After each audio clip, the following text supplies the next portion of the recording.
जितने भी संत महात्मा मंडलेश्वर ऋषि महर्षि हुए हैं, ये महंत संत हुए हैं, आचार्य हुए हैं, इन्होंने सदग्रंथों को पढ़ा अवश्य, लेकिन समझा नहीं। ये संस्कृत भाषा अवश्य जानते थे, लेकिन अध्यात्म ज्ञान नहीं था। आध्यात्मिक ज्ञान ना होने से इन्होंने लोकवेद बनाकर, लोकवेद सुनाकर हमारे को दिशा भ्रष्ट कर दिया, परमात्मा से कोसों दूर कर दिया, यथार्थ ज्ञान ना देकर के।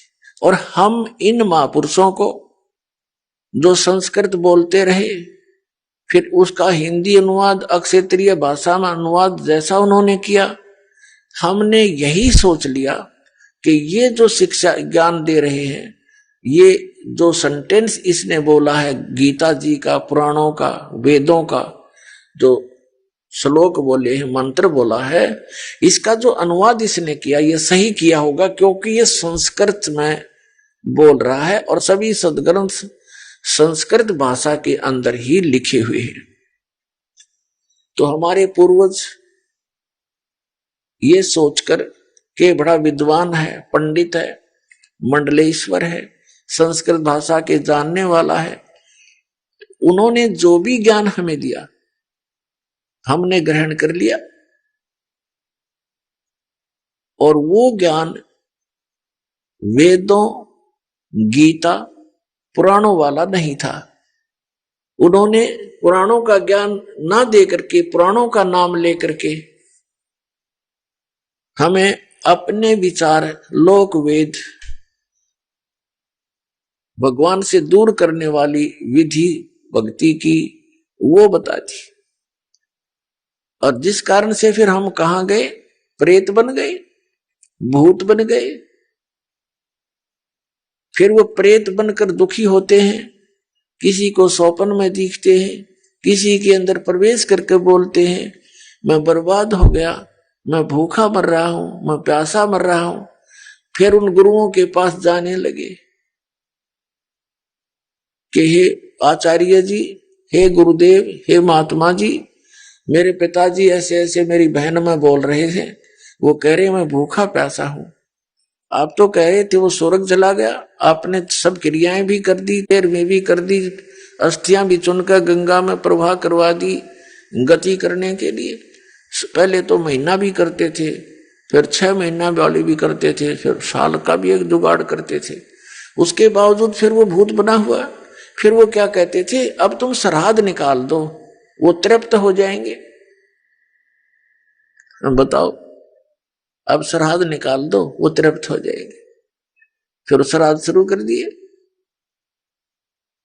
अब उनमें भी फिर उन्होंने वो अपनी अटकल अड़ाई, कोई वेद गीता आदि को आधार नहीं बनाया। तो जिस कारण से हम परमात्मा से कोसों दूर हो गए। अब वो हमें पुराणों का नाम लेकर के क्या ज्ञान सुनाया करते थे कि श्री ब्रह्मा जी, श्री विष्णु जी, श्री शिव जी, रजगुण श्री ब्रह्मा जी, सतगुण श्री विष्णु जी और तमगुण श्री शिव जी, ये अजरो अमर हैं, इनकी कोई माता पिता नहीं है, इनकी जन्म मृत्यु नहीं होती। और कुछ एक यहां तक भ्रष्ट हो चुके हैं, इनके को ज्ञान तो है ही नहीं। तो भोले आदमी जो श्रद्धालु होते हैं वो और भोले होते हैं, उनको कतई ज्ञान नहीं होता। इन मंडलेश्वरों के पास जाते हैं, इन महापुरुषों को के पास जाते हैं, इनसे प्रश्न करते हैं कि श्री कृष्ण भगवान की क्या स्थिति है, परमात्मा कौन है, कैसा है। तो क्या बताते हैं कि श्री कृष्ण भगवान स्वयं परमात्मा है, ये पूर्ण ब्रह्म है, ये सर्वशक्तिमान है, इसके अतिरिक्त कोई भगवान नहीं है, ये समृद्ध शक्ति है। फिर किसी ने प्रश्न किया, क्या श्री ब्रह्मा विष्णु महेश की के श्री कृष्ण जी ही विष्णु अवतार हैं? तो फिर ये भी कहा करते ये अज्ञानी कि हाँ श्री विष्णु जी ही श्री कृष्ण रूप में देवकी के गर्भ से जन्मे थे। और फिर इनसे कोई पूछता है क्या श्री ब्रह्मा विष्णु महेश की मृत्यु होती है, तो ये क्या कहा करते, कुछ एक तो कहते थे कि ब्रह्मा की तो मृत्यु होती है, श्री विष्णु और श्री शंकर भगवान इनकी मृत्यु नहीं होती। कुछ एक चातुर प्राणी कहते हैं कि ब्रह्मा विष्णु महेश की जन्म मृत्यु तो नहीं कह सकते, हाँ कहीं ना कहीं सर्ग के अंत में उस विराट परमात्मा में लीन हो जाना ऐसा तो है। अरे भले आदमी जब वो मरे गए लीन हो गए तो मृत्यु नहीं हुई, तो कखते न पता नहीं, मूर्ख बना रहे सारे संसार ने। बड़े बड़े ऊपर का लोग दिखावा साधु बड़ के। कबीर साहब कहते हैं कंठी माला सुमरनी और टिक्की बिंदी ला के, कंठी माला सुमरनी ये पैरे से क्या हो, ऊपर डूंडा साध का और अंतर रख्या खो।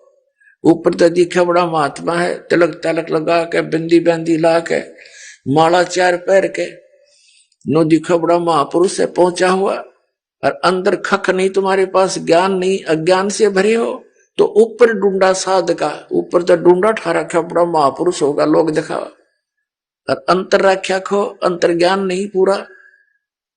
गीता जी को आधार मानते हैं कि गीता जैसा ग्रंथ नहीं, श्रीमद् भगवत गीता एक बहुत ही अनमोल ग्रंथ है। और फिर नाम देते हैं हरे कृष्ण हरे राम राधे श्याम सीताराम। बताओ गीता जी में है कहीं पर ये आप भी मूर्ख बन रहे, औरों को भी जीवन बर्बाद कर रहे आत्माओं का। पहले हमें ज्ञान नहीं था, इन किन बकवादों को हम समझ नहीं सके जो क्या उआ बाई बक रहे हैं ये।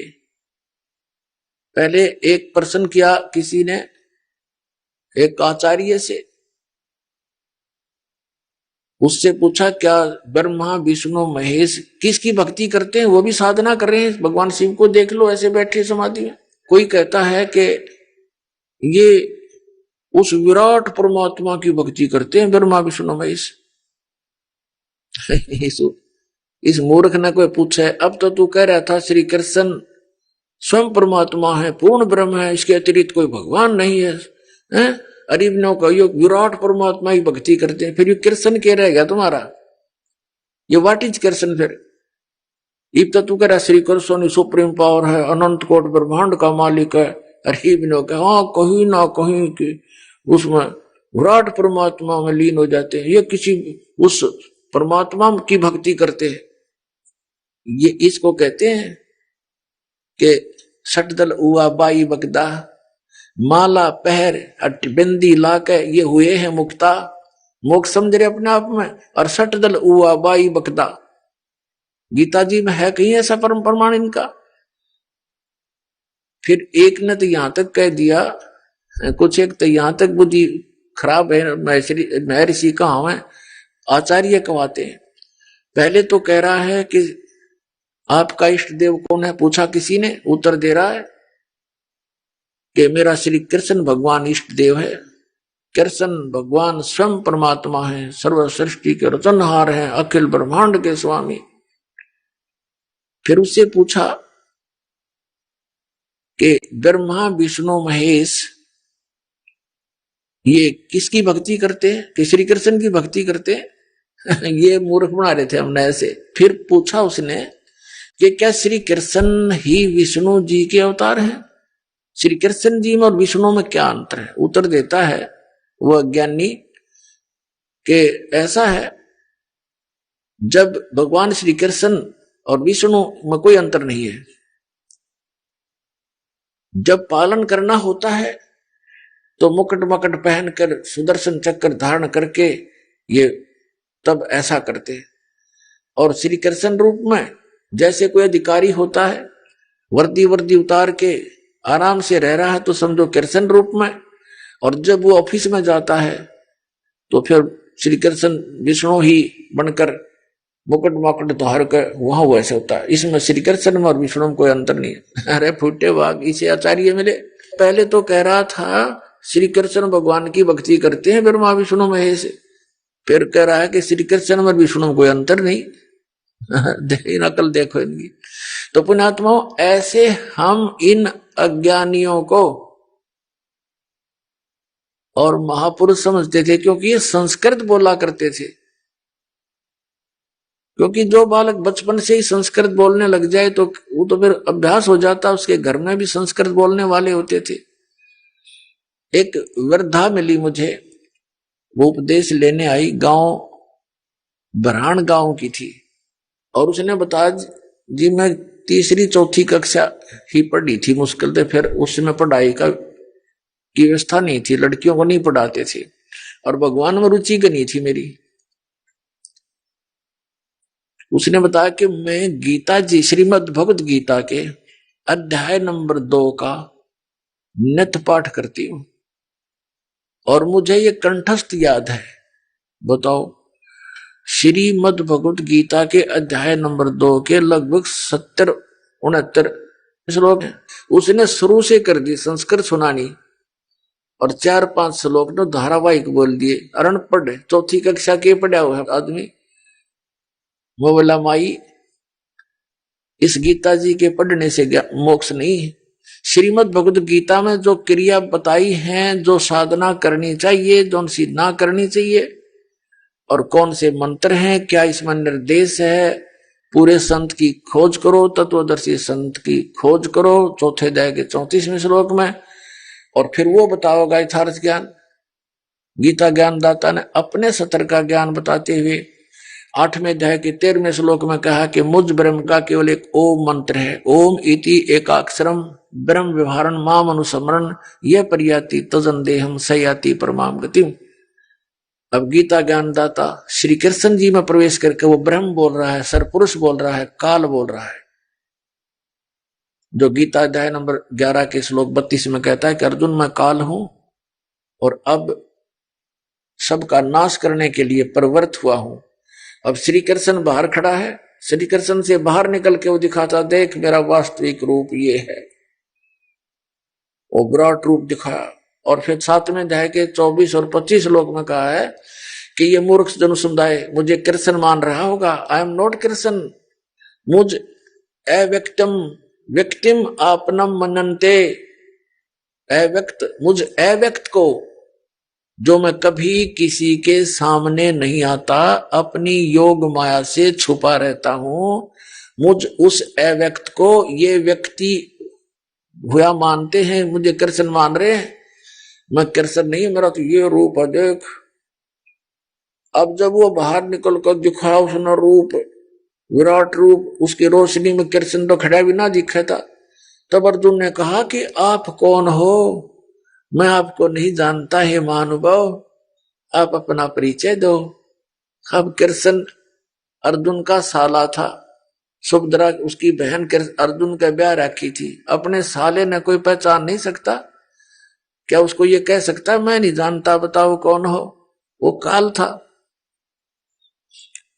फिर वो उसी हाथ जोड़ रहा योद्धा, अर्जुन जैसा योद्धा हाथ जोड़ रहा है कि मैं आपके इस भयंकर रूप को देखकर बेचैन हो रहा हूं, मैं बहुत डर गया हूं, आप अपने उसी रूप में आ जाइए, चतुर्भुज रूप में। अब अर्जुन उसको, श्री कृष्ण को विष्णु मान रहा था, उस काल को विष्णु मान रहा था। और फिर कहा कि वो काल कहता है कि मैं ये हूं भाई, सबको खाने के लिए आया हूं। तो इससे सिद्ध है कि श्री कृष्ण नहीं बोल रहा था गीता, वो श्री कृष्ण जी के अंदर प्रवेश करके ये काल बोल रहा था। ये ऐसी ही लीला करता है। विष्णु पुराण के अंदर ये प्रमाण दिया हुआ है, उससे आपको परिचित कराएंगे समय आने पर। अब ये इस प्रकार हमें उआबाई का ज्ञान दिया करते थे। गीता ज्ञान दाता कहता है कि मेरा तो एक ओम अक्षर है, नथिंग एल्स, मुझ ब्रह्म का।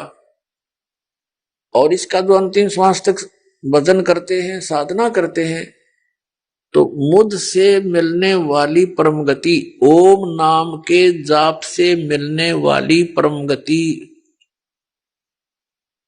को प्राप्त होते हैं। ओम नाम के जाप से कौन सी परम गति मिलती है? ब्रह्मलोक प्राप्त होता है। और ब्रह्मलोक पर्यंत, ब्रह्मलोक में भी गए हुए प्राणी फिर लौट कर आते हैं, उनका जन्म और मृत्यु होता है। श्रीमद् भगवत गीता अध्याय नंबर 8 के ही श्लोक नंबर 16 में गीता ज्ञानदाता कहता है कि ब्रह्मलोक पर्यंत भी सभी लोग पुनरावृत्ति के अंदर है। पुनरावृत्ति का अर्थ होता है वहां गए हुए प्राणी भी लौटकर संसार में आते हैं, पूर्ण मोक्ष नहीं होता। जन्म मृत्यु का ये दीर्घ रोग नहीं समाप्त होता। यहां अनुवादकर्ताओं ने श्रीमद् भगवत गीता अध्याय नंबर 8 के श्लोक नंबर 16 में अनुवादकर्ताओं ने अनुवाद गलत कर दिया। इन्होंने विद्यते का अर्थ लिख दिया कि होना, विद्यमान होना। एक अक्षर का केवल एक ही अर्थ नहीं होता, उससे संबंधित बहुत से अर्थ बनाए हैं। जैसे विद्य धातु विद्या के लिए भी प्रयोग होती है, विद्य माने जानना, विद्य। और यहां विद्यते, इसका अर्थ ये बनता है कि जो ये नहीं जानते कि ब्रह्मलोक पर्यंत सभी पुनरावृत्ति के अंदर है, उनका वहां जाने के बाद फिर वापस आना पड़ता है, वो मुझे प्राप्त प्राणी भी पुनरावृत्ति में है अर्जुन, जो ये नहीं जानते। इन्होंने क्या लिख दिया कि ब्रह्मलोक में गए हुए प्राणी भी जन्म मृत्यु में आते हैं, पुनरावृत्ति के अंदर है, लेकिन मुझे प्राप्त प्राणी का जन्म मृत्यु नहीं होता। ये अनुवाद गलत है, क्योंकि यदि ये सही माने कि गीता ज्ञानदाता कहता है मुझे प्राप्त प्राणी का फिर जन्म नहीं होता, मेरी साधना करने वाले का फिर जन्म नहीं होता, तो फिर ये अन्य श्लोक बहुत सारे गलत हो जाते हैं। जैसे श्रीमद् भगवत गीता अध्याय नंबर 2 के और श्लोक नंबर 12 में गीता ज्ञानदाता कहता, अर्जुन ये ना सोच के तू और मैं और ये सभी सैनिक योद्धा पहले नहीं जन्मे थे और आगे ना होंगे। ये ना सोच के हम वर्तमान में ही जन्मे हैं, हमारा पहले भी जन्म हुआ है, हम सबका, तेरा मेरा और सबका, और आगे भी होगा। गीता जी अध्याय नंबर 4 के श्लोक नंबर 5 में गीता ज्ञानदाता कहता, अर्जुन तेरे और मेरे बहुत जन्म हो चुके, तू नहीं जानता, मैं जानता। फिर 9वें श्लोक में कहा कि मेरे जन्म और कर्म दिव्य हैं, अलौकिक है। श्रीमद् भगवत गीता अध्याय नंबर 10 श्लोक नंबर 2 में कहा है कि अर्जुन मेरी उत्पत्ति को, यानी मेरे जन्म को न तो ये ऋषि लोग जानते, न ये सिद्ध जानते, न ये देवता लोग जानते, क्योंकि इनका आदि कारण मैं ही हूं, इनकी उत्पत्ति करने वाला मैं ही हूं। अब यहां विचारणीय विषय है कि संतान अपने पिता की उत्पत्ति को नहीं जानता और पिता अपने पुत्रों की, अपने संतान की डेट ऑफ बर्थ भी बता देता है,